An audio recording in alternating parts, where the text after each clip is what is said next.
ümmətin dahilərindən gözəl bir söz gəlmişdir. Ölüm hər bir insan üçün moizə olaraq kifayətdir.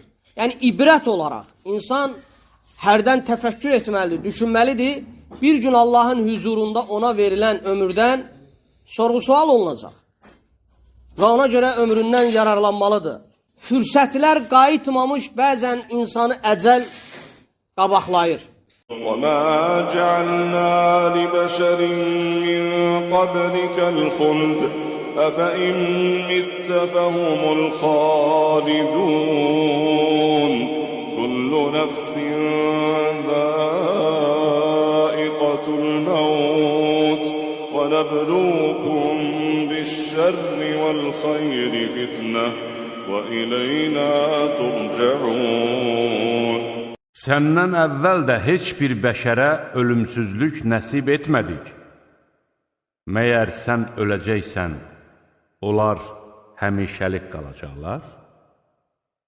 Hər kəs ölümü dadacaqdır. Biz sizi sınamaq üçün şər və xeyirlə imtihana çəkirik. Siz ancaq bizə qaytarılacaqsınız.